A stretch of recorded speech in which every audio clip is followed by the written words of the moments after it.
Ser podcast. Estás escuchando el Abierto de Hoy por Hoy. Cada día analizamos las noticias más relevantes de la actualidad, las claves políticas, económicas y sociales, con las voces de los protagonistas y los distintos puntos de vista de nuestros tertulianos. Tiempo para el análisis, tiempo para el abierto. En esta mañana de jueves vamos a tomar aire y vamos a analizar toda la actualidad del día, que viene arrastrada todavía por toda la actualidad de lo que pasó ayer. Enseguida vamos con ello. Eduardo Madina, ¿qué tal? Muy buenos días. Buenos días, Ángeles. Elisa de la Nuez, muy buenos días. Buenos días. Y Carlos Sánchez, muy buenos días. Muy buenos días. Vamos a empezar por eso. Yo que ya llevo unos cuantos años en esta profesión, Carlos Sánchez casi lo mismo es un poco más que yo, voy a decir, un poquito más que yo, que siempre piensas que ya lo has visto todo, que ya te queda poco por ver. Bueno, pues lo que pasó ayer era algo que a estas alturas de siglo pensábamos que no veríamos. Vamos a ir al detalle de lo que dio de sí esa comparecencia de Leire Díaz, pero sobre todo de las implicaciones que tiene en la política, en la sociedad, porque va muchísimo más allá de la anécdota que podamos considerar de una mujer intentando dar unas explicaciones que no dio en una rueda de prensa boicoteada por un corruptor que está imputado, que estuvo en la cárcel, que está fuera de la cárcel porque prometió unas pruebas en contra del gobierno, pruebas que nunca ha presentado. Bueno, es que es todo tan, es que puedes decir surrealista, kafkiano, bochornoso, esperpéntico, que bueno, vamos a ir a ello porque todo nos provoca más preguntas. No tenemos respuestas y solo tenemos preguntas, y sobre todo tenemos muchísima preocupación. El espectáculo, que ya en sí fue relevante, pero tiene muchísimas cuestiones de fondo, y para empezar por las cuestiones políticas, porque el PSOE fió todo a lo que dijera Leire Díaz en esa comparecencia. Entonces se desentendió. Como ella presentó la baja voluntaria, el Partido Socialista considera que no tiene nada que explicar ni tiene nada que decir. Y sigue habiendo en toda esta historia muchos puntos oscuros, algunos nuevos, y uno fundamental, que es el famoso pendrive que Leire Díaz le entregó a Santos Cerdán en la visita que hizo antes de ayer por la tarde a la calle Ferraz. Guillermo Lerma, buenos días. Hola de nuevo, Ángeles. Este es un pendrive que el PSOE dice que no ha abierto, que ni siquiera ha mirado, pero que se lo quedó. Ella llegó a la sede de Ferraz con un pendrive diciendo que son documentos sobre la llamada Policía Patriótica y la trama de hidrocarburos, y el Partido Socialista le coge el pendrive y se lo queda. La cuestión es, para que si Leire Díaz no trabajaba para ellos, ¿para qué se lo queda? Pero bueno, se lo queda y no lo abre. Ahora sabemos que si pueden, los socialistas seguirán esquivando las explicaciones, pero el pendrive sí sabemos que va a ir a parar a la Fiscalía. Sí, lo van a poner en manos del Ministerio Público, un pendrive que en Ferraz aseguran que ha estado custodiado por los servicios jurídicos del partido, pero al que no han accedido. Ferraz asegura que no se ha accedido a esa memoria que Leire Díaz entregó el martes en la calle Ferraz, y en la que, según ha explicado ella misma, habría documentos y audios con pruebas sobre los casos y las tramas relacionadas con los fraudes en hidrocarburos. El PSOE lo va a llevar al Ministerio Público. El movimiento busca sobre todo desmarcarse un poco más de las actuaciones de la exmilitante socialista, que ayer volvió a alterar y a poner en alerta al partido, donde admiten la perplejidad con la que asistieron a todo este circo, así lo llaman. Los socialistas insisten en que el esperpento de la comparecencia, con la aparición de Aldama, con sus amenazas a Leire Díaz, demuestra que ellos no tienen nada que ver con el fondo de la cuestión. Eso consideran que es lo importante, que, reiteran, el fondo es una guerra entre empresarios y abogados que tienen asuntos judiciales pendientes y de los que ellos se desmarcan. Tratan de demostrar que el PP está aprovechando este asunto para hacer una guerra sucia contra el gobierno. Así lo decía el ministro Óscar López. Hay una campaña de enfangar la vida política, hay guerra sucia contra el gobierno, la hay, lo afirmo, es obvio. Ferraz pone el foco sobre todo en esa frase del comisionista Víctor de Aldama, que ayer, después de hacer esa especie de escrache a Leire Díaz, interpeló directamente a Feijóo para sacar al gobierno del poder. Creen que el comisionista se está alineando de esta manera con las tesis del líder del PP, y en eso insistía Esther Peña, portavoz de la Ejecutiva Federal. El objetivo claro es tumbar al gobierno. El propio Aldama se lo pide a Feijóo ante las cámaras y sin ningún pudor. Un imputado marcando al jefe de la oposición la línea a seguir. Declaraciones que el partido remitió ya grabadas a los medios de comunicación. El PSOE sigue sin aclarar en detalle qué hace esa militante socialista en medio de toda esa operación. Una militante que, insiste, no cobró del partido, pero que sí que trabajó en 2 empresas públicas gracias al Ejecutivo. Ferraz no ha dado explicaciones en detalle sobre ella, da carpetazo al expediente informativo que había abierto tras la baja voluntaria que ha pedido la propia Leire Díez. La renuncia al carnet, creen los socialistas, les exime de seguir investigando. Lerma, gracias. Hasta luego. Ahora hablaremos de lo que dice el Partido Popular. Les explicaremos también bien a los oyentes, que yo entiendo que en algún momento se puedan perder porque nos perdemos nosotros mismos. Les contaremos quién son estos personajes que ayer estuvieron presentes en esa rueda de prensa, pero sobre todo dejar claro que el Partido Socialista sigue sin dar ninguna explicación. Santos Cerdán no ha dicho nada. El presidente del Gobierno lleva desde finales de abril sin responder preguntas y las pocas voces del Partido Popular que responden siguen sin dar una explicación clara y convincente del vínculo de Leire Díez con el Partido Socialista. No es una militante cualquiera, no era una militante de un pueblo de Cantabria que nadie conocía y que por su cuenta y riesgo se pone y toma una iniciativa y quiere investigar las cloacas del Estado. Es una militante del Partido Socialista conocida en la calle Ferraz. Es una militante del Partido Socialista que ocupó cargos, como nos decía Guillermo, no tenía trabajos, no eran celadores, no era quien abría y cerraba la puerta, ocupó cargos de cierta responsabilidad en 2 empresas públicas, con lo cual algo yo creo que debería decir el Partido Socialista. Lo debería haber dicho antes de la comparecencia de Leire Díez, pero claro, es que después de lo de ayer, para mí es más incomprensible todavía que no salga el Partido Socialista a explicar, Carlos. Sí, efectivamente, no tiene ninguna explicación. Una militante que lleva muchos años, que tiene acceso a la calle Ferraz y que tiene la obligación de defender los intereses del Partido Socialista, es decir, no mezclarse con la auténtica gentuza que están metidos en procedimientos judiciales. Creo que Santos Cerdán ha perdido muchísimo tiempo en dar explicaciones, por supuesto, el presidente del Gobierno, y creo que ellos son los más perjudicados. Es decir, es difícil encontrar un suicidio político tan importante como lo que está sucediendo alrededor del Partido Socialista con este tema. Más allá después también podemos hablar de si hay cacería, si no hay cacería, de otros asuntos que están abiertos, pero si nos centramos en este caso, Eduardo. Bueno, es que no sé ni por dónde empezar, Ángels, porque yo creo que los socialistas que yo conozco no van por la vida ofreciendo pactos a personas corruptas con la Fiscalía, no van amenazando a miembros de la Guardia Civil que están investigando casos de corrupción, de la Unidad Central Operativa de la Guardia Civil o de la Policía Judicial. No van juntándose en callejones oscuros de este país con personas encausadas, ofreciendo que la Fiscalía arregle complicadas situaciones judiciales, no van buscando desacreditar a jueces que tienen en su mano sumarios que afectan al hermano del presidente de Gobierno, o a la mujer, o a exministros o exsecretarios de organización del Partido Socialista, ¿no? Así que para mí, que soy como ella militante del PSOE, pues se me hace muy raro calibrar qué ha pasado aquí, ¿no? Uno, desde el punto de vista de la noticia, de cuando ha saltado al debate público y lo hemos conocido. Y 2, lo más preocupante, todo el periodo de tiempo en el que no fue noticia y no lo conocíamos. ¿Quién decidió que este tipo de perfiles podían ocupar puestos en instituciones públicas? ¿Quién decidió que este tipo de personas podían ocupar altos puestos directivos en empresas públicas? ¿Quién decidió que este tipo de personas podían pasar por la calle Ferraz, la histórica vieja casa del fundador del PSOE, Pablo Iglesias, que es el centro operativo y de mando del PSOE federal, de cuya dirección yo formé parte durante 8 años? ¿De dónde han salido este tipo de perfiles? ¿De qué zonas oscuras de la realidad de este país? ¿Y qué le ha pasado al Partido Socialista para que alguien como esta señora vaya allí con el carnet de yo soy militante del PSOE y soy periodista, porque se puede ser periodista y se puede ser socialista, produciendo, en mi opinión, uno de los espectáculos más esperpénticos que hemos visto en la política nacional en mucho tiempo, ¿no? Una mezcla de todo lo que nos avergüenza y de todo lo que nos espanta y de todo lo que no debe ser el ejercicio de lo público. Da igual a qué calibre y a qué nivel y en qué posición. El ejercicio representativo, el ejercicio de la militancia en unos valores, en un algoritmo cultural, ideológico, que es el del Partido Socialista, que tiene un siglo y medio, que no se lo inventaron ayer 3 personas, sino que ha hecho mucho por este país y en cuyo nombre conviene que nadie vaya manchando esas siglas, ¿no?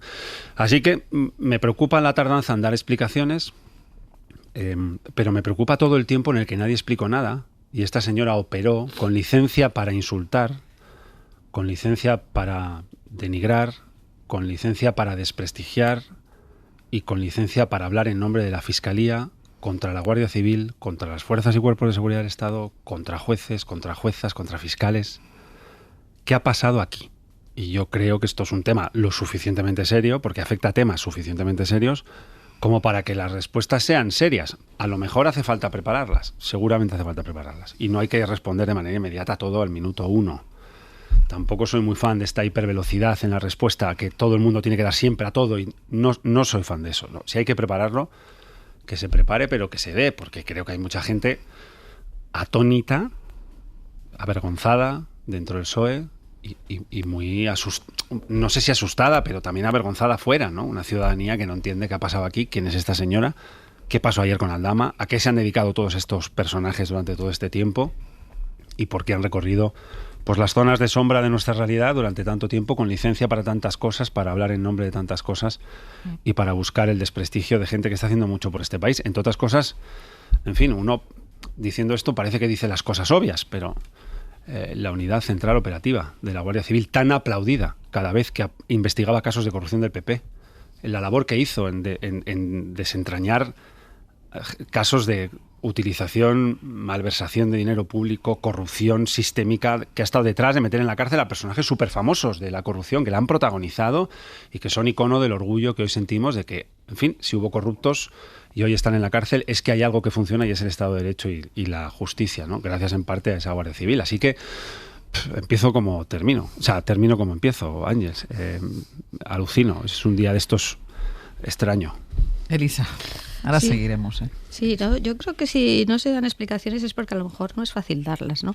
Y yo creo que hay una cosa que ha dicho Edu que es claro, ¿no? ¿Qué hacen este tipo de personajes en política? ¿Qué hacen este tipo de personajes en política? Porque yo creo que estas personas no engañan. Esto no solo los audios, sino la comparecencia de ayer, ya ves qué tipo de personaje. Y como bien habéis dicho, no solo era una militante socialista, ocupó cargos públicos importantes en 2 empresas públicas, y quiero recalcar esto porque eran cargos para los que evidentemente no estaba cualificada, ¿no? ¿Por qué digo esto? Bueno, pues porque a lo mejor era una forma de tenerla contenta, de pagar servicios, no lo sé, pero digamos, ni en ENUSA, que es la empresa del uranio, ni en Correos, esta señora tenía en absoluto un perfil adecuado para ocupar puestos de cierta responsabilidad, como hemos podido ver todos. Esto no simplemente con verla, cómo habla, cómo se expresa y cuál es su currículum, ¿no? Por tanto, se me hace difícil pensar que esto iba por libre, que no tenía nada que ver. No sé cuál es el nivel y probablemente será muy difícil de saber el nivel de interacción que tenía con el partido, con quién, pero se me hace muy difícil pensar que esto iba por libre. Ella, yo creo que actuaba en beneficio del partido, sin duda, y la pregunta es si tenía las instrucciones o no, y yo me inclino a pensar... ¿Y quién se las daba? ¿Y quién se las daba? Y yo me inclino a pensar que sí. Esto evidentemente se verá o no se verá, pero creo que esto es lo que es razonable pensar, y creo efectivamente, como también ha dicho Madina, que es lo que piensa no solo los electores o el electorado socialista, sino en general la ciudadanía. Es decir, esto es lo que parece, ¿no? Y yo creo que, y aquí engancho con otra cosa que ha apuntado Ángel y me parece muy importante, que es lo que supone desde el punto de vista de deslegitimación del sistema, ¿no? Más en el momento en que estamos. Porque dicen, ¿nos recuerda a los años 90? A mí me recuerda mucho, efectivamente. Es lo que tiene la edad. Pero es verdad que yo creo que entonces no se cuestionaba la democracia liberal. Se cuestionaba, oye, pues a lo mejor el partido que estaba en el poder o prácticas de tal. No se pensaba, desde luego yo no lo pensaba entonces, digamos que era un problema del sistema. Pero claro, yo creo que a las alturas que estábamos de 2025 va a haber mucha gente que sí piensa que es un problema del sistema, de la democracia liberal, de cómo funcionan los partidos políticos, no solo en España. Y claro, esto ya estamos hablando de otra cosa, ¿no? Y por tanto, esta comparecencia que a lo mejor en los años 90, pues bueno, hubiéramos dicho esto mismo, pero no hubiéramos generado esta sensación de desastre en el sentido de que puede, pues eso, ahondar esa crisis en la que ya estamos de la democracia liberal y hacer que mucha gente piensa, pero esto no va conmigo, no quiero saber nada de esto, y a lo mejor es mejor otro sistema más limpio y menos democrático. Yo creo que esto sí es una cosa que merece la pena hablar, ¿no? Déjame que voy a la publicidad, Carlos, y a la vuelta seguimos, que levantabas la mano.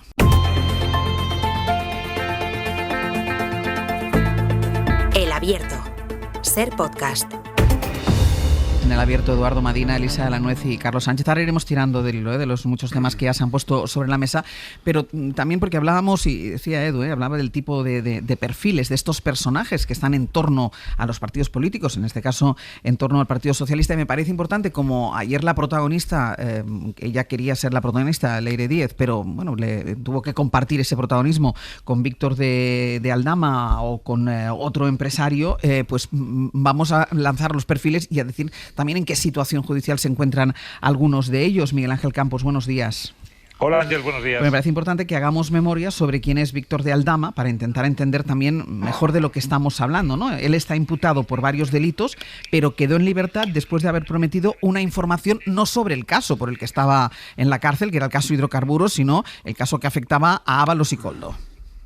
Y 6 meses, ya más de 6 meses han pasado, Ángel, desde que abandonó Soto del Real el 21 de noviembre de 2024. Y después de ese tiempo que abandonó la cárcel con aquella amenaza a las puertas del coche antes de llevarle a la libertad, en las que amenazaba a Sánchez de que si quería pruebas las iba a tener, esas palabras no se han traducido en hechos. Aldama solo ha aportado unos documentos sobre supuestos amaños en contratos de carretera, refutados por una auditoría de transportes, pero que con todo están siendo investigados por anticorrupción, de momento sin éxito, y un contrato fiduciario de un piso en Madrid para Ábalos que el exministro nunca ocupó. El resto, como los supuestos pagos a Santos Cerdán. Campos, se te oye muy mal.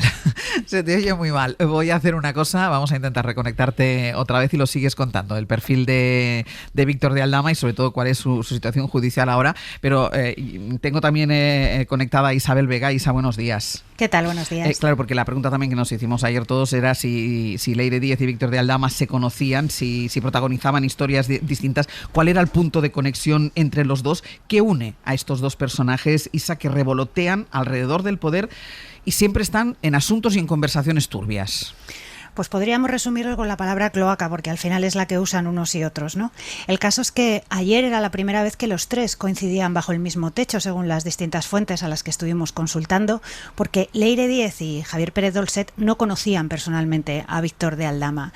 Tenemos como dos guerras, porque al final son guerras que se están cruzando todo el tiempo. Por un lado, la de Pérez Dolcet, que está imputado en la Audiencia Nacional por insolvencia punible, fraude en las subvenciones, ya sabéis, y lleva años en una cruzada contra las cloacas del Estado, poniendo como bandera, como centro de esa cloaca, al comisario Villarejo. En ese contexto, habría conocido a Leire a través de una periodista hace como unos 6 años. Y la versión que dan los dos es que han venido colaborando desde entonces para reunir información. Ella, dice que para un libro o para un documental, ya hemos escuchado algunas de las conversaciones que ella relaciona con ese supuesto trabajo periodístico, pero también para ofrecérsela a otras supuestas víctimas de esa cloaca y que la utilicen en los tribunales. En ese grupo de supuestas víctimas de la cloaca no estaría Víctor de Aldama. De hecho, es que para Víctor de Aldama la cloaca son ellos. O sea, él está profundamente en contra de Leire Díez y Pérez Dolcet porque le sitúa en la órbita del gobierno y del PSOE. Cuentan en su entorno que hace unos meses a Víctor de Aldama le llegó por otros empresarios que estas dos personas, junto con un abogado, andaban buscando trapos sucios sobre él con la estrategia de desacreditarle en los tribunales. Y en los tribunales Aldama se juega mucho porque está en libertad, es imputado, pero en libertad con medidas cautelares por una supuesta colaboración con la justicia, ¿no? Entonces, su guerra, la del comisionista, es ahora contra ellos, contra el PSOE y el gobierno. Y la verdad es que solo Aldama sabe qué gana con esta estrategia. El caso es que ayer reventó la comparecencia de Leire Díez y en el entorno de Víctor de Aldama se jactaba. Venían como a decir que alguien tenía que destapar la verdad y decir que esta mujer nos estaba engañando, como si ahora de repente Aldama, que está imputado por delitos graves y además por partida triple, fuese la persona que tiene que levantar las alfombras. Isa, muchísimas gracias. A vosotros, buen día. Campos, para terminar de explicar, porque además decía ahora Isa que en los tribunales Aldama se juega mucho, estábamos diciendo, él había estado en la cárcel por el tema de hidrocarburos, declaró y prometió presentar pruebas para el caso Koldo y para el caso Ábalos, pruebas que nunca presentó, y la situación del cual es ahora. Claro, es que han pasado más de 6 meses. Aldama abandonó la prisión con la amenaza a Sánchez de que si quería pruebas las iba a tener. Y estas palabras no se han traducido en hechos. Decía antes, Aldama solo ha aportado unos documentos sobre supuestos amaños en contratos de carreteras refutados por una auditoría de transportes, aunque se están siendo investigados, de momento sin éxito, y un contrato fiduciario de un piso en Madrid para Ábalos que el exministro nunca ocupó. El resto, como los supuestos pagos a Santos Cerdán, al jefe de gabinete de Montero o al ministro Ángel Víctor Torres, han sido acusaciones sin pruebas y el corruptor se ha limitado a corroborar aquello que ya había acreditado la UCO, que cobró comisiones por las mascarillas, que pagaba 10.000 euros mensuales a Coldo, que abonó parte del alquiler del piso de la novia de Ábalos y que intervino en el arrendamiento de un chalet en Cádiz para el exministro de Transportes. Ni los audios o pruebas contra Sánchez que anunció, ni la supuesta bomba que guardaba en aquel móvil, recordaréis que nos estuvieron dando algunos la lata durante semanas, aquel móvil que tenía encriptado, nada hasta la fecha que haya provocado la imputación de otro aforado. Es más, algunas de las manifestaciones de Aldama se han mostrado abiertamente falsas, como el intento de implicar a la entonces ministra Teresa Rivera o las denuncias de su entorno que han causado sonoros titulares en algunos medios de comunicación. El último, desmontado ayer. Un medio publicó que Leonor Pano, amiga íntima de Aldama, había sido testigo de que Ábalos recibió 500.000 euros por el rescate de la Europa. Ayer, Pano desmintió la información ante el Supremo. Nunca vio la operación, jamás habló de Ábalos y acusó a este medio de manipular sus palabras. Campos, gracias. Hasta luego. Un caso, personajes, perfiles que, yo insisto, me sigue sorprendiendo que a estas alturas estén en la órbita de un partido político, y en este caso de un partido político que está en el gobierno. Carlos. A mí me gustaría elevar un poco más el tiro, que si yo podemos fijarnos en este caso, que es verdaderamente dramático desde el punto de vista democrático y un estercolero, que lo estamos viviendo prácticamente en directo.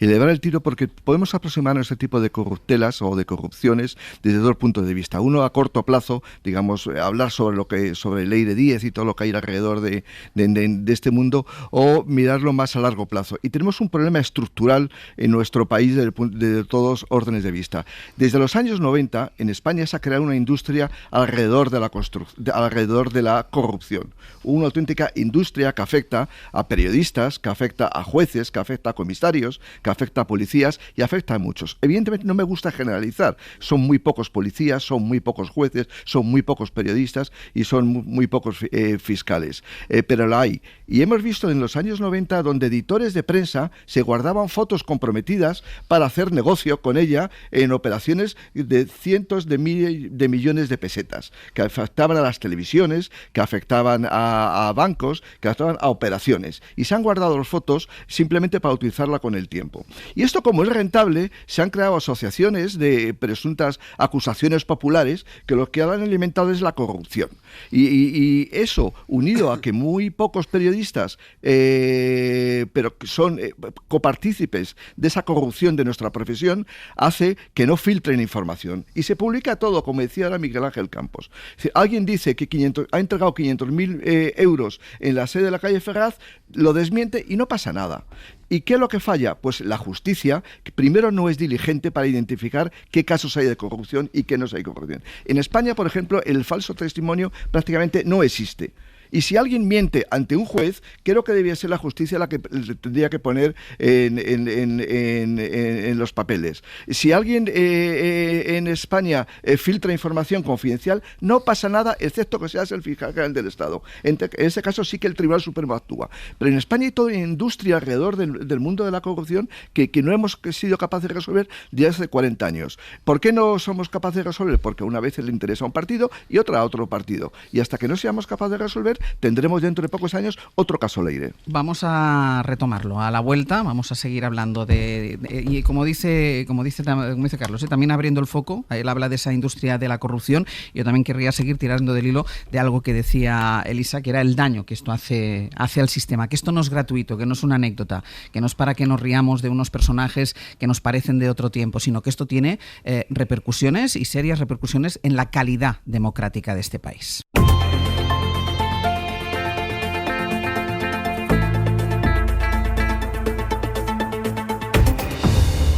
Abierto, Eduardo Madina, Elisa de la Nuez y Carlos Sánchez.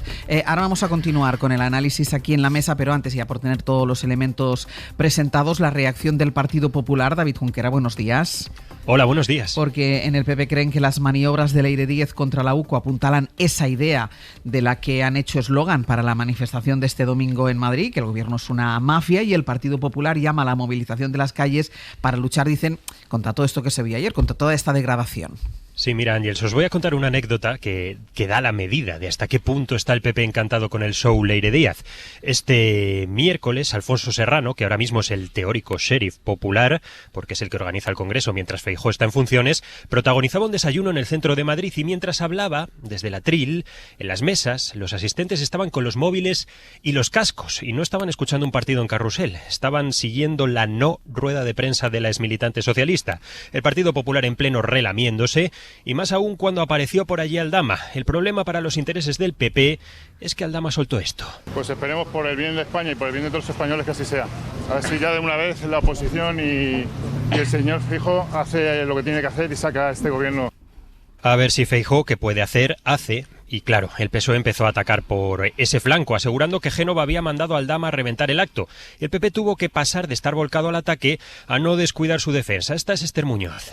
Yo no tengo que comentar absolutamente nada de lo que diga el señor Aldama. El señor Aldama puede comentar lo que quiera, es un ciudadano particular y en su derecho de libertad puede pedir, exigir, hablar y decir lo que quiera.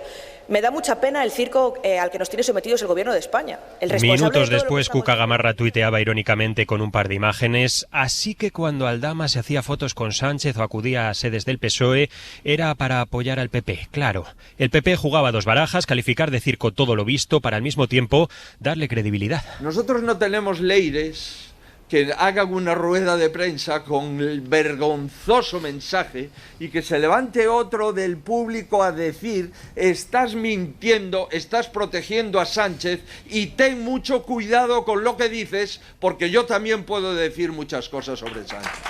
Cuando eres mala actriz pueden lentarse y sacarte los colores, añadía el líder del PP, que vaticinaba que este teatrillo no va a acabar. Mientras siga, será para gusto de Génova 13 y sus sucursales autonómicas, porque todo esto sirve para cebar la concentración del domingo. No obstante, algunas voces lamentan que el llamado del presunto corruptor a Feijóo haya supuesto, dicen, un borrón en lo que era un día perfecto. Todo estaba saliendo a pedir de boca hasta que Aldama abrió la suya. Junquera, gracias. Gracias. Elisa, ya también con la reacción del Partido Popular y que esto apuntala el argumento que decía entonces Carlos. Hay una verdadera industria montada en torno a la corrupción, pero que no se hace nada porque cuando no es la de uno es la del otro. Es decir, todo el mundo reacciona airadamente a la corrupción del de enfrente. Elisa. No, sin duda, y además eso yo creo que es una de las características de esta época, ¿no? O sea, lo que consideras intolerable en el del frente, pues cuando te ocurre a ti, y desgraciadamente estoy de acuerdo con Carlos, la corrupción es transversal y es estructural, pues gritas, ¿no? Pero yo creo que volviendo un poco a lo de antes, que me parece muy interesante lo que ha dicho Carlos, en sentado que esta corrupción es estructural y es transversal, lamentablemente, ya nos gustaría que no fuera así, es también esa sensación de que los partidos se aprovechan de este tipo de personajes, ¿no? Que piensan que les viene bien. Bueno, que les viene bien hasta que salta la rueda de prensa. Y eso yo creo que sí que es interesante hacer una reflexión, ¿no? Porque estaba acordándome ahora también de la época de la Gürtel, en fin, esa idea de que hay ciertas cosas que si se hacen me pueden venir bien, aunque sea quedar con el señor Villarejo, tener conversaciones en Génova, pero que, digamos, luego yo digo que no sabía nada de eso. Entonces, claro, eso yo creo que también es letal para la vida política española, porque como los ciudadanos no somos tontos, dices, bueno, tú ese tipo de cloacas, vamos a decirlo así, cuando te vienen bien porque atacas al contrario, tiene un caso de corrupción o no tiene un caso de corrupción, pero quieres atacar, no te parecen mal, pero, digamos, luego tú dices que no tienes nada que ver. Y digo porque a mí me comentaron me acuerdo de la teoría del fusible, no sé si la habéis oído, que es esto quiere decir que cuando sale al final a la luz yo pueda decir que no tengo nada que ver, porque evidentemente no tengo unas instrucciones por escrito, me imagino, espero, diciendo haga usted esto, haga lo otro, ¿no? Pero en realidad el partido, el que sea, se está beneficiando de esas actuaciones, ¿no?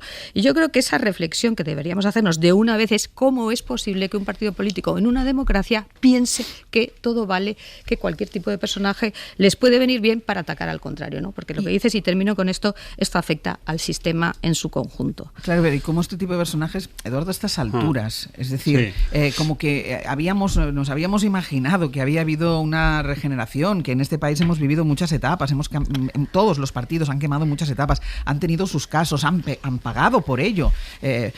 ¿Por qué sigue pasando esto? ¿Por qué hay este entorno en los partidos? Pues mira, hoy es un día difícil para decir lo que quiero decir, porque tienes razón. En esta pregunta, si tiene un día oportuno, es hoy. Ayer y hoy, más que nunca.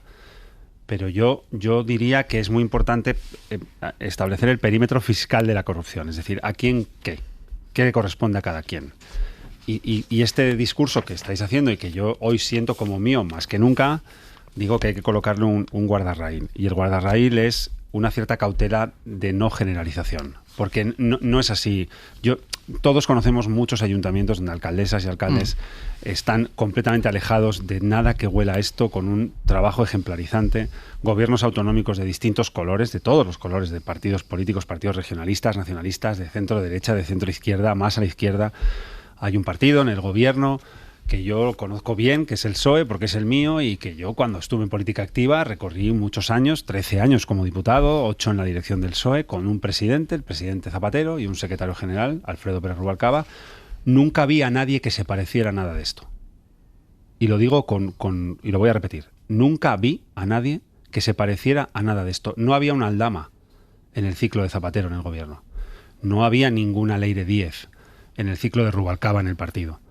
Yo todo mi tiempo que tuve visibilidad, porque estuve en la dirección, en Ferraz, en la dirección del grupo, fui diputado, en fin, me presenté a unas primarias, mucha gente lo sabe, yo todo esto no lo vi.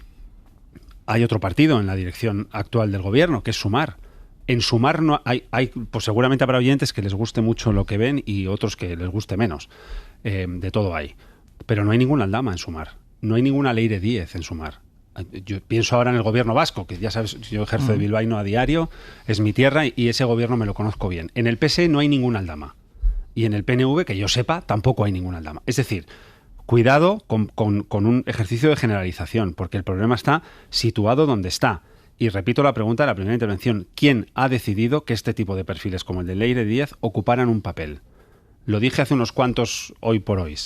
¿Quién decidió que perfiles como el de Koldo jugaran el papel que jugaron en algunos ministerios? ¿Qué le ha pasado a la política? Y esto lo llevo a un análisis un pelín más de fondo. En el año 1986, en España, había 2 millones de personas que militaban en partidos políticos. 2 millones. En la declaración de la renta del año 2022, que ya sabes que desgrava un poco la cuota, entonces cuando pagas una cuota a un partido, excepto que se te olvide, lo normal es que lo pongas, 300.000 personas dicen militar en un partido político. Es decir, España entre el 86 y el 2022 multiplica por 10 su renta per cápita y divide entre 10 su participación organizada en partidos políticos. De tal manera que ahora, seguro que hay directoras y directores de talento, personas, recursos humanos que nos escuchan, saben bien que la política elige cada vez entre menos currículums para los puestos que tiene. Y entonces el proceso de selección se hace cada vez entre menos. Así que uno recuerda las viejas selecciones nacionales de los gobiernos de los 80 y ve este tipo de perfiles hoy y dice, bueno, algo ha cambiado de fondo. Y esa es la gran pregunta, que flota en el aire. ¿Qué ha pasado para que este tipo de perfiles lleguen a donde llegaron? ¿Qué ha pasado para que haya una industria subterránea de la corrupción que flota y gira alrededor siempre de personajes pues que no son iguales, pero se parecen bastante, todos entre ellos? Aldama no está tan lejos del Bigotes. No. Tienen casi que si hay que elegir un director de cine, elige un personaje. Nos sale parecido, ¿no? Y les da igual el partido, ¿eh? Y da igual, exacto. O sea que sí, el día pertinente de esa pregunta es hoy, pero no tengo la respuesta. Carlos. No, yo quería comentar que evidentemente todas las generalizaciones son siempre injustas, porque hay gente que paga cuando no debería ser responsable de las tropelías que cometen en algunos. Pero sí que había y siempre, incluso en la época de Zapatero, evidentemente no tenía una Leire, ni el mundo de Sumar y Podemos tenía una Leire, e incluso ellos han sido víctimas de esa corrupción estructural que ha habido en grupúsculos, insisto, grupúsculos dentro de la Guardia Civil y dentro de la Policía Nacional. Hay un caso que me parece que no se investigó suficientemente para pedir responsabilidades. En la prensa se publicó y se utilizó políticamente que Xavier Trías, el que fue alcalde de Barcelona, tenía una cuenta en VS en Suiza. No pasó nada. No pasó nada. Y no fue un pseudomedio que lo publicó. Y era absolutamente falso. Y quien estaba detrás era la policía. que era el que estaba filtrando a los periodistas, que ellos no hacían su trabajo correctamente, que es filtrar la información para publicar lo que consideran que es verídico y que es veraz, pues eso ocurrió. Y no pasó absolutamente nada. Por eso digo yo que a lo mejor a niveles de cúpula no habría esa corrupción, y no hay seguro, vamos, estoy convencido que no la había. Pero se estaba creando un caldo de cultivo porque muchos comisarios pasaron de estar trabajando para la policía a grandes empresas del IBEX. Hay muchos procedimientos judiciales abiertos. Y nadie investigó eso. Nadie, ni en la época socialista ni en la época del Partido Popular. Es decir, lo que ocurrió alrededor de Gürtel, de la Operación Kitchen, es un escándalo absoluto. Y no pasó nada. Pues yo creo que tenemos un problema estructural que alguien, en algún momento, los dos grandes partidos centrales del sistema, para no comernos la democracia. Porque esto, como bien decía ahora Edu, me ha pasado de 2 millones de afiliados o militantes a 300.000 en no demasiados años. Sí, yo quería añadir, en relación con lo que ha dicho Edu de los militantes, es que se produce una selección adversa, porque, con perdón, tú ves este tipo de personajes, ¿quién quiere ir a la política? ¿Quién, digamos, que sea una persona, digamos, normal en el sentido más positivo, sí, del término. Positivo del término. ¿Quién quiere estar en política si te vas a tener que sentar al lado de Koldo o al lado de Leire? Es que esto es una pregunta también muy fácil.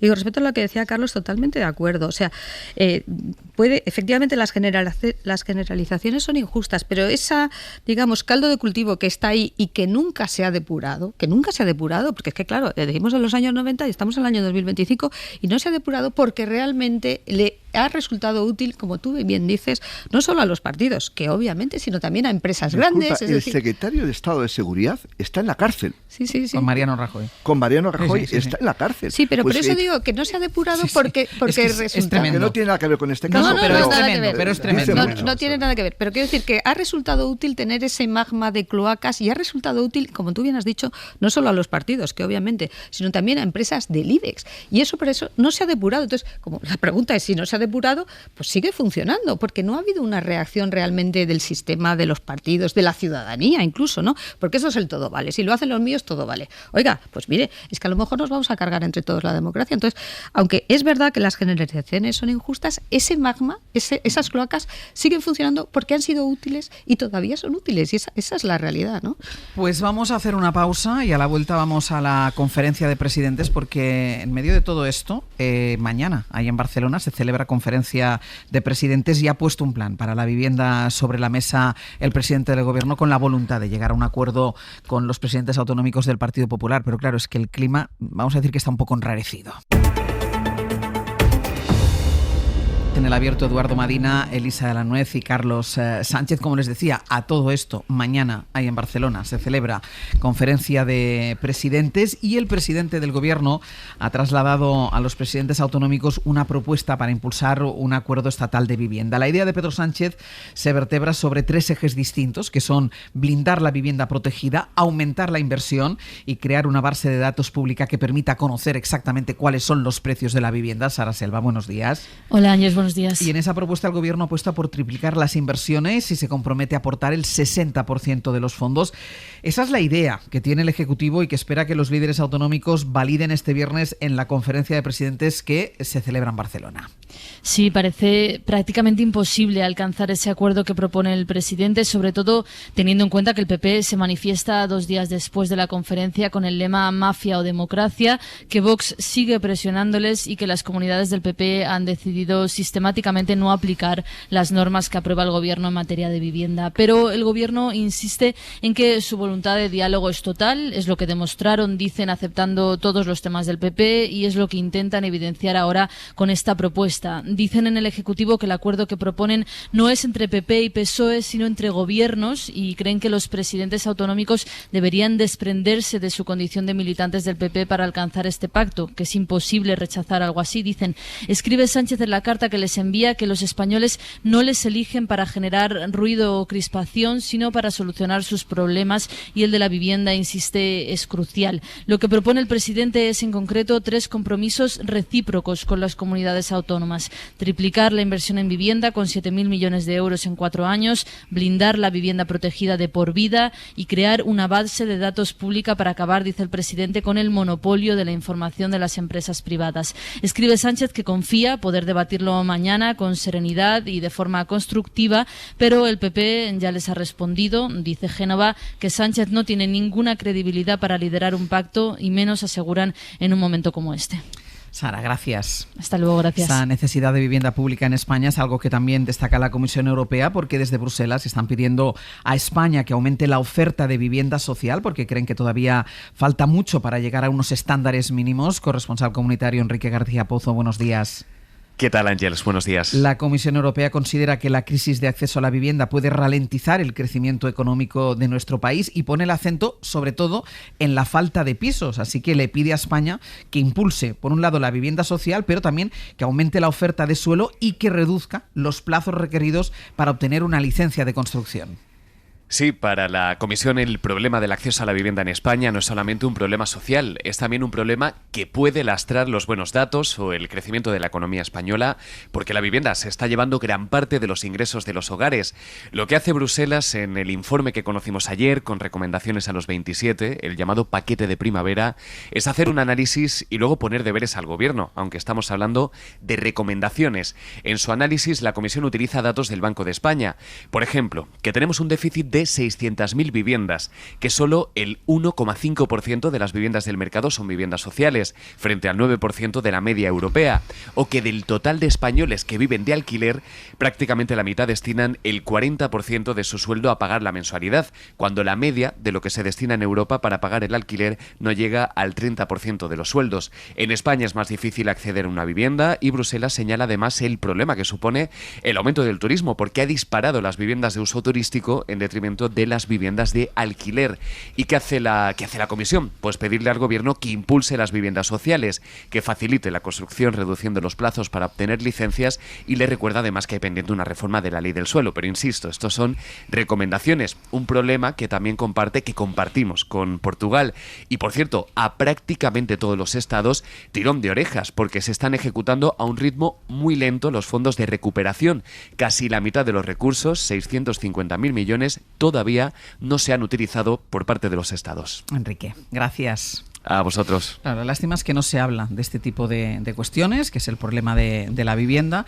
Se podría hablar mañana en la conferencia de presidentes, para eso debería servir una conferencia de presidentes, y ahora la hablaremos, que ya viene de alguna manera contaminada por los problemas que ha habido, para acordar el orden del día. Finalmente el Partido Socialista, ya saben que ha aceptado todas las propuestas para el orden del día que planteaba el Partido Popular, pero claro, se pone sobre la mesa un paquete de medidas que se debería consensuar y podría consensuarse entre los diferentes presidentes autonómicos, la mayoría del Partido Popular, pero claro, esto, llega la conferencia después de lo de ayer y previo a la manifestación del domingo. Sí. Bueno, llega en un momento difícil, porque está envuelta exactamente entre esas dos páginas, ¿no?, de la semana. Lo que hemos vivido ayer con Leire Díez y con el señor Aldama, y lo que está convocado para este fin de semana, que es una manifestación que entiendo yo que en el PP la entienden, pero yo no. Porque si tienes de verdad un proyecto alternativo, sólido, asentado, tienes que ir al Parlamento y presentar una moción de censura. Si consideras que esto está desbordado de corrupción, que no sé qué, todo lo que dicen, el Parlamento. Has convocado ya no sé cuántas manifestaciones, se te llenan de militantes de Vox y de banderas de Vox, y terminas confundiéndote con el partido con el que dices que no te quieres confundir. Así que yo, lo de la manifestación del domingo, seguramente lo entenderán en el PP. Creo que fuera del PP no lo entiende absolutamente nadie. Yo, desde luego, tampoco lo entiendo. Y dos, llega un momento de conferencia de presidentes donde es verdad que el Partido Popular tiene mucho dominio del poder autonómico. Gobierna, si no recuerdo mal, 11 o 12 comunidades autónomas, además de las 2 ciudades autónomas. Es decir, tiene mucho poder municipal. Les fueron muy bien las elecciones de mayo del año 23 y, por tanto, tiene un dominio de mayorías claras dentro de la conferencia de presidentes. Pero hay asuntos que son enormemente relevantes, y algunos tienen que ver con la financiación autonómica, un tema sempiterno que lleva ahí viviendo ya no sé cuántas legislaturas y que no parece que haya consensos, y dos, es la política de vivienda, que todos los análisis sociológicos que hacen empresas demoscópicas, incluso el propio Centro de Investigaciones Sociológicas, que aquí no se desvía tanto como cuando calcula las intenciones de voto, detectan que la vivienda es para muchas españolas y muchos españoles el primer problema de España. Así que, como es una competencia descentralizada, en el sentido de que es competente el Gobierno central y las comunidades autónomas, sería necesario un esfuerzo para concertar políticas, inversiones y líneas de trabajo que hagan que este problema deje de serlo tan evidente para tanta gente. ¿Se espera algún tipo de éxito de esa conferencia de presidentes? Estoy deseando equivocarme. Ojalá me equivoque y la semana que viene en el Hoy por Hoy me digas te equivocaste, hubo un gran acuerdo en política de vivienda, pero intuyo que no, porque el clima con el que entra la conferencia de presidentes es un clima como el que estamos viendo y además en cuanto termine el PP hace las maletas y se va a una manifestación contra el gobierno con el que tiene que pactar en la conferencia. Así que intuyo que va a ser la escenificación de un nuevo desencuentro, la escenificación de un nuevo disenso y un elemento clave de calentamiento de lo que para el PP es estratégico esta semana, que desgraciadamente creo que no es la conferencia de presidentes, sino que creo que es la manifestación del domingo. Carlos. Bueno, yo siempre he sido muy escéptico sobre la conferencia de presidentes porque está hurtando un debate de mucho más calado y de fondo, que es el papel del Senado. A mí me parece que la conferencia de presidentes pudo ser útil durante la pandemia, hubo bastantes reuniones del presidente del gobierno, bueno, porque las dificultades de comunicación, porque era un tema urgente, porque verdaderamente lo más grave que nos ha pasado en muchísimos años y por lo tanto yo creo que ese contacto directo del presidente del gobierno con los presidentes de las comunidades autónomas era necesario y ahí la conferencia de presidentes, digamos, ha cogido forma y ya tiene incluso su propio reglamento de funcionamiento. Pero de alguna manera está sustituyendo al Senado, que es la gran reforma pendiente de la Constitución desde 1978. Estamos en una España compleja, en una España cuasi federal y que un asunto como la vivienda solo se puede resolver con la conjunción, con la unión, con el trabajo coordinado de las tres administraciones. Y si no se hace eso, vamos a someternos a un nuevo fracaso. España invierte en vivienda el 0,5% del PIB, que es menos de la mitad de lo que invierte la Unión Europea. Y eso es una responsabilidad no del Gobierno central, es una responsabilidad del Gobierno central, por supuesto, de las comunidades autónomas y de las corporaciones locales. Y una reunión en la que no hay ambiente ni clima de consenso, porque 48 horas después hay una manifestación, pues verdaderamente no va a servir absolutamente para nada. Y me encantaría equivocarme, pero creo que no va a servir la conferencia de presidentes para resolver. No, evidentemente no va a resolver los problemas, porque la vivienda es un problema complejo y que tarda muchos años, pero desde luego no va a mejorar el clima político. De momento va 2-0. Ninguno de los dos cree que vaya a salir algo de esa conferencia. 3-0. 3-0. Ah, bueno, 4, porque estamos, hay unanimidad. Pero yo sí quería hacer una reflexión, totalmente de acuerdo con lo que habéis dicho y que en este contexto, que es tóxico, vamos a decirlo así de claro, es imposible llegar a acuerdos, pero que esto tiene que ver también con los problemas del sistema, porque si un problema de increíble magnitud para los españoles, particularmente para la gente joven, como es la vivienda, no se ve más que lo que vemos siempre, ¿no? Estos ataques continuos y esto no sé qué. Claro, lo que te está diciendo es que el sistema no te funciona. Y esto yo ya se lo he oído a gente joven, ¿eh? Esto ya lo he oído, no lo estoy diciendo, es que lo he oído. Es decir, si no se pueden poner de acuerdo, estamos de acuerdo, son competencias compartidas, etcétera, es a medio plazo, a largo plazo, sobre el problema número uno, sobre todo de los españoles más jóvenes, y ojo, porque los españoles más jóvenes son los que están, digamos, más descontentos con el funcionamiento de la democracia, esto en España y en todos los países, es que a su vez es un elemento de deslegitimación del sistema y esto deberían también tenerlo en cuenta. Es decir, si yo no le soluciono a la gente un problema básico, como es la vivienda, y lo que ven es lo que vemos siempre, ¿no? El rifirrafe, no sé qué, las manifestaciones, totalmente de acuerdo, ¿qué mensaje le estás dando a la gente? Que los políticos son más un problema que una solución. Y esto no es ser antisistema ni ser antipolítico, es lo que tú estás viendo. Y ojalá de nuevo, con vosotros, que me equivoque, pero estoy 100% que no nos vamos a equivocar. Y este problema que está muy diagnosticado, no solo por Bruselas, también a nivel nacional por los expertos, de qué es lo que habría que hacer, pues pasar a la conferencia de presidentes y me temo que no va a producir ninguna, no digo una solución inmediata, que no la tiene, sino una, digamos, puesta en marcha de medidas para resolverlo. Y este es el mensaje que tú lanzas a la gente.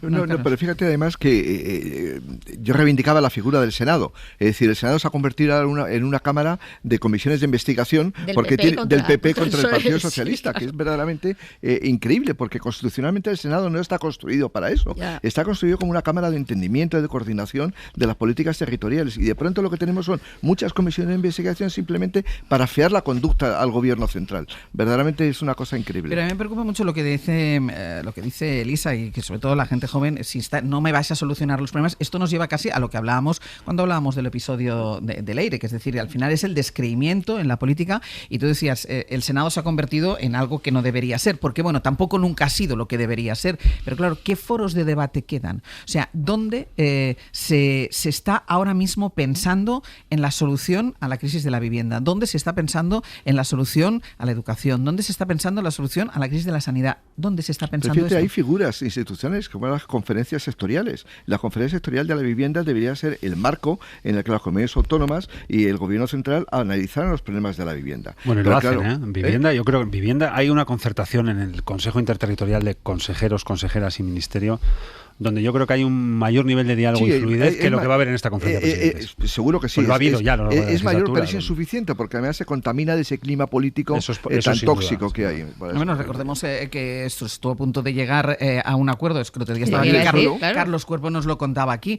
Había la negociación que el propio Carlos Cuerpo reconocía que iba bien porque se estaba alejando del ruido para la aprobación de las medidas antiaranceles, y en último momento el clima político evitó que se llegara a ese acuerdo entre los dos principales grupos. Estamos hablando de medidas para paliar los efectos de los aranceles, que esto es algo que afecta a todo el mundo, pues como la crisis de la vivienda. Bueno, y me queda una última cosa, porque hoy se reúnen en Bruselas los ministros de defensa de los miembros de la OTAN, una reunión que llega marcada por la exigencia de Washington de aumentar el gasto en defensa, esta vez hasta el 5% del PIB. Dice Estados Unidos que ya está negociando este compromiso entre los aliados, incluida España, aunque por su parte el gobierno va a llevar hoy otro mensaje a esta reunión. Javier Bañuelos, buenos días. ¿Qué tal, Ángel? Buenos días. El gobierno, que recordemos, ya acordó el aumento de gasto al 2% hace escasas semanas, cree que no es el momento todavía de abrir un nuevo debate, así que será el mensaje que van a trasladar al resto de aliados, que primero se fijen las necesidades y las capacidades y solo después se fije el porcentaje del gasto. Eso es, Ángeles, esa es la fórmula que va a defender hoy Margarita Robles. Bueno, la presión de Estados Unidos es muy fuerte. España es consciente de que dentro de la OTAN seguimos estando a la cola en el gasto en defensa, pero nos dicen que nada va a cambiar. La posición de España es firme.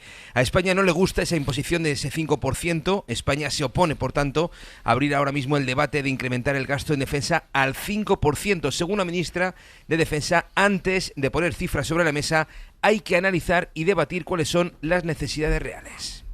Cometeríamos un error si fijáramos un porcentaje y luego las industrias europeas no fueran capaces de abordar esa cantidad que resulta de ese incremento tan importante que es el que se pretende llevar a la cumbre de La Haya. Bueno, de hecho, fuentes gubernamentales admiten a la SER que hay dudas de que la industria de defensa española sea capaz incluso de soportar un 5% de gasto en defensa. Ese va a ser uno de los motivos para no apoyar ese 5%. El otro, Ángels, hay que ser realistas, decía Margarita Robles. Siendo honestos y precisamente por esa responsabilidad, entendemos que no podemos quedarnos solamente con la fijación de un porcentaje que a lo mejor muchos países no van a poder cumplir. Bueno, muchos países, no citaba cuál es exactamente la ministra de Defensa. Lo cierto es que ahora mismo la prioridad del gobierno sigue siendo cumplir el 2% este año antes de abrir otro debate sobre un nuevo incremento en el gasto militar. Baño, gracias. Un abrazo. Es otra, hacías así con la mano, eres otra china que tiene en el zapato el gobierno.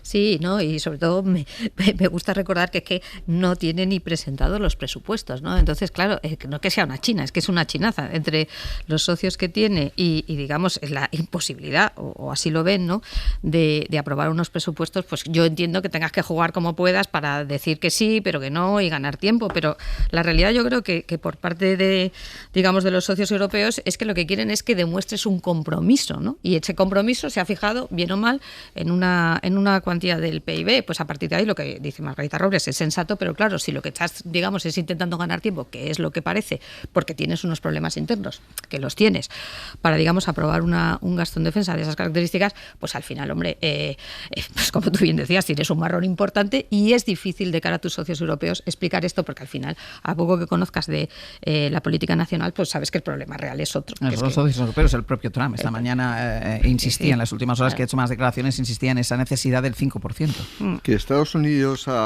que Europa ha desatendido su política de defensa y seguridad en los últimos 40 años o 50 años, creo que es evidente. Es decir, lo que se ha llamado eso de los dividendos de la paz, el que hemos podido dedicar más dinero a estado de bienestar, a prestaciones sociales y menos a defensa. Eso es seguro. Pero yo creo que detrás de este rearme europeo hay también interés económico por parte de Estados Unidos. A veces se olvida que el 78% de las importaciones de armamento, Europa depende en un 78% de importaciones de armamento del exterior. Y el 63% es de Estados Unidos. A quien le vamos a comprar el armamento es a Estados Unidos. Eso está claro. Es decir, por lo tanto, yo creo que hay que tener ahí un poco de cuidado con ese tipo de cosas, y a lo mejor lo más importante es la integración de las industrias de defensa nacionales, que ningún país está dispuesto a hacerlo. Alemania quiere mantener su propia estructura, porque además está convirtiendo la industria del automóvil en industria del armamento, es decir, la base, y no quiere salir de ese perímetro. Francia para nada va a querer compartir su industria de defensa. Italia tiene una industria de defensa muy potente y España la estamos construyendo a través de Indra. Es decir, sin construir una integración militar en Europa, gastar el 5%, porque podríamos decir, ¿y por qué no el 10%? ¿Y por qué no el 8%? ¿Y por qué no el 3%? Yo creo que primero hay que definir perfectamente cuáles son los objetivos, y en eso tiene razón la ministra de Defensa. La semana pasada se publicó un eurobarómetro en la Unión Europea que captaba mucho el volumen de europeísmo que este ciclo que estamos viviendo ahora, Carlos, yo creo que está produciendo por percepción de contexto en la sociedad europea, ¿no? Una guerra en Ucrania, un genocidio en Gaza, una percepción de que ha llegado la hora de tomarse un poco más en serio la seguridad de la Unión Europea, un monstruo que ha llegado a la Casa Blanca por segunda vez con intenciones monstruosas de ruptura de alianzas, salida de los acuerdos multilaterales, de la norma del Estado de Derecho, de la Organización Mundial del Comercio, del sistema de Naciones Unidas, de tantos sitios, que le ha hecho a mucha gente en Europa responder de una manera, en mi opinión, significativa en ese eurobarómetro. El 52% de los europeos dice sentirse más vinculado que nunca a la Unión Europea, números muy por encima de lo que habíamos visto en toda la serie desde antes de la crisis de 2008, donde se rompió un poco todo y fue una crisis tremenda, vivida en aquel loco ciclo de la austeridad contra algunos países europeos. El 80% de los europeos dicen estar a favor de una política de seguridad y defensa común. ¿Qué significa esto? Bueno, aterrizarlo y bajarlo quizá ya tenga menos apoyos tan evidentes, pero que el 80% sea consciente de que hace falta avanzar en una política de seguridad y defensa, yo creo que está cambiando el verbo gastar, que yo me gustaba mucho discutir cuando estaba en política activa esto del gasto social. Yo decía, es justo al revés, es inversión social y gasto militar. Porque se ponía muy de moda que invertir en educación y en sanidad era gastar. A mí me pareció siempre que era invertir, ¿no? Creo que la conciencia está cambiando del verbo gastar al verbo invertir. Y que el gobierno es consciente de eso. Es un problema de la contabilidad, de cómo está definida. Eso es un problema de cómo esté definida, si es gasto y si es inversión, ¿no? Da la sensación de que por primera vez los europeos empezamos a ver la seguridad y la defensa como una inversión, en una garantía de seguridad y defensa, porque el jefe de filas en la OTAN se desentiende de la seguridad europea cuando hay países en la frontera que están siendo invadidos por Putin, ¿no? Entonces, creo que este es un viaje que a finales de mes, en la cumbre de la Haya de la OTAN, el gobierno va a tener que llegar con algunos deberes hechos. Va a llegar con un 2% del PIB. Ha encontrado una vía alternativa a la de un presupuesto en curso. Yo siempre he pensado que con un presupuesto en curso estas cosas son más fáciles, pero ha encontrado una vía de financiación para llegar a ese 2%. España no va a llegar al 5%. No va a llegar al 5% porque no tiene una industria que sea capaz de absorberlo, porque no tiene consensos políticos para el 5% del PIB, porque es multiplicar por 5 la financiación media de los últimos 2 décadas y media, porque tiene unas fuerzas militares que no absorben ese incremento. No estamos para un 5%. Entonces, yo creo que este es uno de los grandes debates que a finales de mes vamos a ver en la cumbre de la Haya, a ver qué posición fija en esos 2 días, 24 y 25 me parece que es a finales de este mes el gobierno de España, y a ver qué consensos somos capaces de ir encontrando como sociedad alrededor de la inversión en seguridad y defensa, que es un tema sensible en España, por el particular siglo XX que hemos tenido, por nuestra historia reciente en España, y porque la izquierda española, con la financiación de la seguridad y defensa, siempre ha encontrado una asignatura en la que no ha sacado, digamos, muy buena nota, ¿no? Sí, porque además ese 5% yo creo está descontextualizado. La propia Unión Europea en su programa SAFE, en su programa Rearmar Europa, ha definido perfectamente hasta 2030 cuáles son los objetivos de la Unión Europea. Los objetivos de la Unión Europea hasta 2030, no de aquí a mañana, mañana, es comprar como mínimo el 40% de los equipos de defensa de forma coordinada. Es decir, es una estrategia común. Gastar como mínimo la mitad de su presupuesto de contratos públicos de defensa en productos fabricados en Europa. Eso no se hace de un día para otro. Y el tercer punto es comercializar como mínimo el 35% de los productos de defensa entre países de la UE en lugar de con otros países. Eso es un proceso lento. Es decir, por eso hablar del ahora el 2, ahora el 3, ahora el 5% no tiene sentido si no lo contextualizas en una estrategia más a largo plazo. Sí, no, yo estando totalmente de acuerdo con lo que decís, pero yo sí insisto en la idea del compromiso, que es lo que te están pidiendo al final. O sea, todo lo que decís es verdad. Hay unos plazos, compramos mucho armamento a Estados Unidos. El compromiso viene ya de la cumbre de Bucarest. Pero creo que lo importante, lo que tú debes, creo, a trasladar a tus socios europeos, y no sé si eres capaz de hacerlo o no, veremos, ¿no? Como bien decís, es que sí que existe ese compromiso, en este caso del gobierno, pero de la sociedad española. Y estoy muy de acuerdo con que está cambiando mucho esa opinión pública, desde luego a nivel europeo, por las razones que dais, y digamos que ahora esto ya se ve de otra manera como se podía ver hace 2 años o 5 años, ¿no? Y yo creo que lo que se exige no es tanto la cifra en sí mismo, que puede ser, como bien decís, algo opinable, sino la idea de ese compromiso que tienes que tener tú con tus socios europeos. Y creo que estamos hablando de eso. Por eso sí me parece importante. Las dos cosas son compatibles. Lo que dice la ministra tiene toda la razón, pero también que tú seas capaz de trasladar que tú también estás en ese barco. Y eso se puede trasladar a través de una cifra o a través de lo que sea. Y luego que tienes unas dificultades internas, eso es muy claro. Es que también, a mí, ¿no? yo quiero poner el acento ahí porque también lo decía ahora Edu cuando hablaba de la izquierda. Este gobierno tiene 2 problemas. El primero es el problema presupuestario, como tú decías, no hay un presupuesto, pero después tiene un problema dentro del propio partido, o sea, dentro de la propia del propio PSOE y de la izquierda y de la coalición, y de la coalición, porque yo sí entiendo que el Eurobarómetro diga que cada vez la gente tiene más claro la necesidad de ese gasto en defensa. Pero eso hay que aterrizarlo. Yo creo que la gente tampoco no sabe muy bien de qué estamos hablando. O sea, no descartemos que sea... Primera pregunta, ¿está usted europea o europeo a favor de una política de seguridad y defensa común? 80% sí. ¿Está usted europea o europeo a favor de un 5% de inversión en seguridad y defensa? 80% no. Puede pasar. La pregunta es, creo que necesitamos una mayor autonomía porque los dividendos de la paz que antes citaba muy bien Carlos han hecho que sintamos que ya nos protegen otros durante todo este tiempo de una Europa que pensó que la guerra era parte del pasado, del siglo XX, que siempre sucedía en geografías lejanas, que nunca volvería a haber una guerra en Europa, que nunca nadie osaría invadir un país en la frontera europea, que todo esto estaba ya descontado, que ya nuestra historia nos blindaba ante el futuro, etcétera. Para un momento político y geopolítico actual que ha cambiado eso, ¿no? Pero de ahí a derivar financiaciones del 5% hay un salto brutal, porque el 5% en España hay que multiplicar 5 por 15.000 millones. 15.000 millones es más o menos. Entre 13 y 15.000 millones de euros está el punto de PIB. Pues eso por 5. ¿Qué industria absorbe eso? Ya con 33.000 millones de este 2% o 2 con algo va a ser difícil la absorción, porque la industria de defensa no es una industria de fácil producción. Son ciclos a 8, a 10 años, a ciclos muy largos de producción y entrega, ¿no? Yo creo que es un salto muy difícil desde querer una política de seguridad común a invertir esos volúmenes que la OTAN dice exigir a los países europeos. Yo creo que ahí no hay un consenso ni social ni político en nuestro país. Además que Donald Trump, que no se muerde la lengua, lo ha dicho claramente.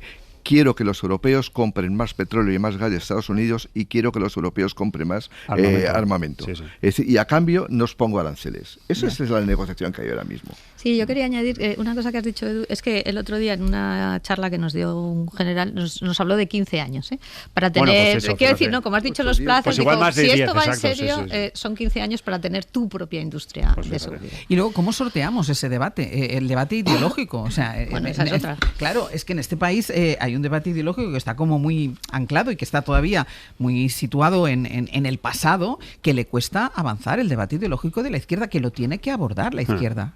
Lo tiene que abordar. Yo creo que esta es una de las asignaturas más sensibles y difíciles, porque uno parece que está financiando algo así como la guerra y aparecen todos nuestros fantasmas de una ideología basada en valores humanistas, valores ilustrados, racionales y pacifistas. Y no se puede construir un pensamiento entre lo liberal, desde la frontera del liberalismo político a la izquierda, no cabe otro pie de página que no sean esos ejes, ¿no? Entonces, desde ahí construir financiaciones elevadas de financiación en seguridad y defensa, articular ideológicamente qué significa la seguridad y la defensa, no es tan sencillo como articular otros asuntos: cohesión social, redistribución, competitividad económica, ciudadanía, convivencia. Esto es más fácil. Todo eso es más, te sale, sacas mejor nota más. casi sin preparar el examen, ¿no? Aquí este es un examen que hay que preparar, pero da la sensación de que geopolíticamente el mundo ha cambiado y que Estados Unidos se ha desentendido de la seguridad europea. Y la pregunta es, ¿son los europeos o no conscientes de ello? Parece que sí. ¿Van a reaccionar siendo conscientes de ello en tener un mayor nivel de autonomía, a todos los efectos, también en términos de seguridad y defensa, ante una hipótesis de invasión o de ataque de Rusia a un país miembro de la Unión Europea? No de la frontera, sino de dentro de la Unión Europea. ¿Qué haríamos ahí? Esa es la pregunta que hay que responderse y que no es una respuesta sencilla, ¿no? Perdona, un segundito. No, que yo quería también referir un poco a la idea de la guerra híbrida, porque a lo mejor por ese discurso de está en jaque no solo nuestras fronteras, sino nuestras democracias, cosa que es muy real, sin duda. También puedes ayudar a que ese debate se entienda mejor. Yo creo que el debate es complicado porque además da la sensación de que lo que estamos ante una imposición de Estados Unidos. Es decir, que ya viene desde la época de Obama, de que Europa tenía que gastar más dinero. Es decir, yo creo que hay que aislarlo y no estar tan presente, en el debate no estar tan presente el asunto de la OTAN, sino nuestra propia seguridad europea al margen de Estados Unidos. Lo que pasa es que es muy difícil separarlo. ¿Os dais cuenta si hay debates interesantes para abordar? Joder, que sí los hay.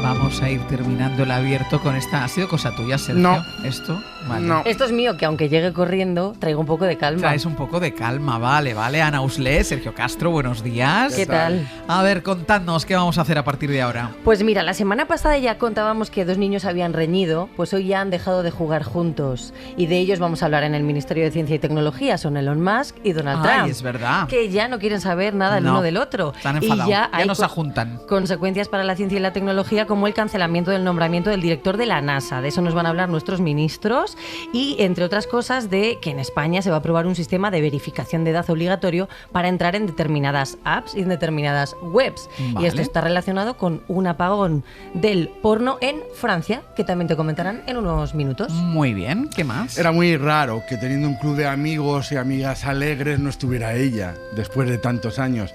Pues eso lo vamos a remediar esta mañana. A partir de las 10:30 viene Ariadna Gil. O Ariadna Gil. Ariadna Gil. Yo digo Gil porque maternalmente es lo que corresponde. Ella es Ariadna Gil. Salvo que ella diga que no, que le interesa.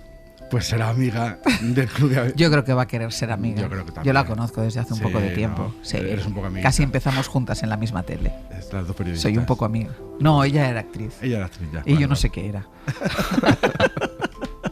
¿Qué más? Bueno, en clase de lengua con Lola Pons estamos en mitad de las pruebas de acceso a la universidad, de la PAU. Lola Pons ha sido parte y juez, porque ha sido examinadora, vigilante de las pruebas y nos va a contar un poco qué es lo que se pide a los futuros profesionales de este país para que todo les vaya bien. Y luego llega el profesor Ocaña, fascinado con uno de los estrenos de esta semana, que es Sirat, la nueva película. Todo el mundo dice que es una maravilla de película. De Oliver Lasse. Nos va a explicar por qué. Porque es una aventura hacer esa película y porque es una aventura ir a verla. Además repasaremos la carrera de este joven cineasta y hoy, por eso suena la banda sonora de Dos en la carretera. Vale. Atención oyentes, hoy la crítica bajo demanda la vamos a hacer en directo. Pueden llamar al 900 100 800 ya.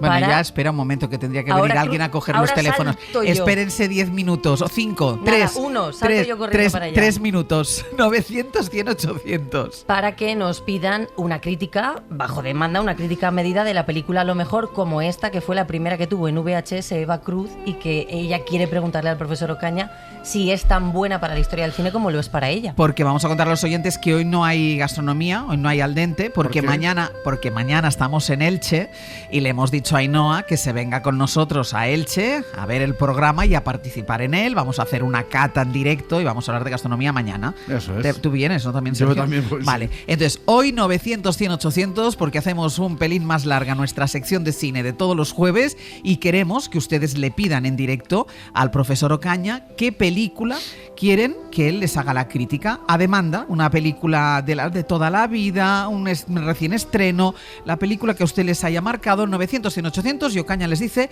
lo que le parece. Eduardo Madina, Elisa de la Nuez, Carlos Sánchez, hasta la semana que viene. Gracias. Adiós. Para no perderte ningún episodio, síguenos en la aplicación o la web de la SER, Podium Podcast o tu plataforma de audio favorita.